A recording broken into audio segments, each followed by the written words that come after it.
Good morning, friends. Today is Sunday, and I am enjoying the beautiful day by waking up late. But I had a thought this morning of sharing a review of the latest release, which is Tharak 2. So, my point of view about Tharak 2 is not very good, not very impressive. So, this movie is basically made on similar storyline like Serat. I hope you have seen it.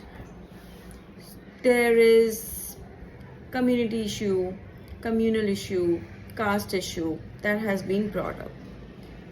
But few details I would like to share with you and the movie makers. Those who try to make it a very emotional, touching movie, but actually it is not. It is bullshit. So first of all, the time period of that movie is very vague. I mean, आप movie में दिखा रहे हो कि आप splendours use करते हो, आप का ड्रेसिंग सेंस जो है वो 90s का है, मगर आप साइमल्टेनियसली मोबाइल फोन्स भी दिखा रहे हो, तो वो टाइम पीरियड समझ में नहीं आया, क्लैरिटी नहीं है उस चीज़ को लेकर. सेकेंडली, आप जो दलित्स की इमेज बता रहे हो सोसाइटी में, ये बहुत पहले होती थी, 15 साल पहले, 20 साल पहले.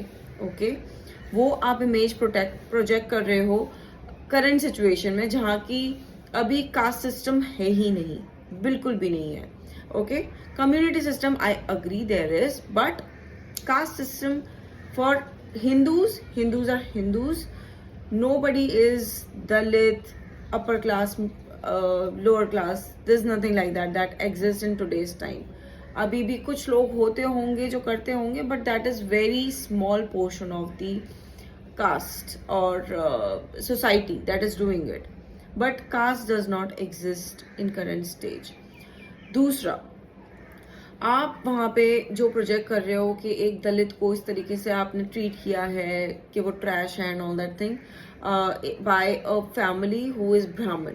बट अगर वहाँ पे कोई अमीर इंसान होता और एक गरीब से प्यार करता, तो भी सिचुएशन वही होती. और बट आप लोग दिमाग में क्या डालना चाह रहे हो कि क्योंकि वो दलित है और वो ब्राह्मण्स हैं तो वो कभी भी एक्सेप्टेंस नहीं होगा. आप ये प्रोजेक्ट कर रहे हो कि दलित के दोस्त हैं मुस्लिम्स, बट ऐसा नहीं है. दलित के दोस्त हिंदू ही हैं, हिंदू दोस्त हो सकते हैं.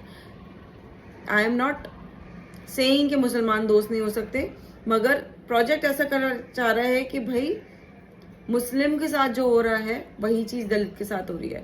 Guys, you can not be same.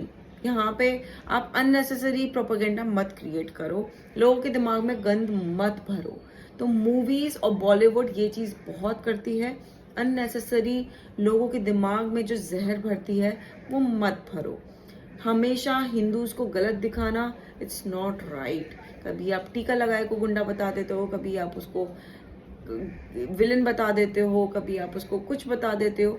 तो आपका सिर्फ और सिर्फ फोकस है कि आप हिंदूज को बुरा बताओ, which is not right. I do not accept it, क्योंकि ऐसा नहीं है. It is not the matter of any caste here, right. आप ब्राह्मण्स को हमेशा गलत बता देते हो, नॉट राइट. ओके, देन आप वहाँ पे एक सिचुएशन ऐसी क्रिएट कर रहे हो कि लड़की जो है वो एक बंदे के प्यार में पड़ गई जो कि दलित है, और वो एक्सेप्ट नहीं होना चाहिए. और जो दलित्स होते हैं वो हमेशा नारेबाजी करते रहते हैं. नो, दलित आज की डेट में भाई बहुत ऊंचे पहुंच गए हैं. दलित होते ही नहीं है. आप जो कास्ट की बात कर रहे हो, first of all we call them Hindu बहुत ऊंचे पहुंच गए हैं. They are doing everything. Okay, everything in every sphere, they are rising, they are shining, they are growing. तो ऐसा कुछ भी नहीं है जो आपने पोर्ट्रे करने की कोशिश करी है, and I am against it. ये मूवी बिल्कुल भी इमोशंस को टच नहीं कर पाई. ये मूवी का डायरेक्शन बहुत वीक था. ये मूवी में एक्टिंग तापसी पन्नू की थोड़ी नज़र आई, सुशांत की थोड़ी नज़र आई, बट अगेन प्लॉट बहुत वीक था. आपने सेम लाइंस में एक मूवी बना दिया. आप वापस से सहराट और धड़क 1 को रिपीट करना चाह रहे हो, गरीब अमीर का प्यार दिखा रहे हो. इस बार आपने कुछ ज़्यादा ही कर दिया दलित और ब्राह्मण का दिखा के. तो dude, what are you doing? कोई नया दिमाग में आइडिया नहीं आ रहा क्या आपको? कुछ अच्छा करके दिखाओ। मैं रिकमेंड करती हूँ कि भाई मूवी देखने मत जाओ। बहुत बकवास मूवी है, बहुत घटिया मूवी है। अननेसेसरी इमोशन क्रिएट करने की ज़रूरत करने की कोशिश करी है, but it is not helping dude, it is not helping. धड़क 2 for me, I will give 1.5 star. Don't go to watch this movie. Very, very low than the standards it has made in the first and second, but this time it is not able to touch the hearts. So for more reviews, please stay tuned and subscribe to my channel. Toodles.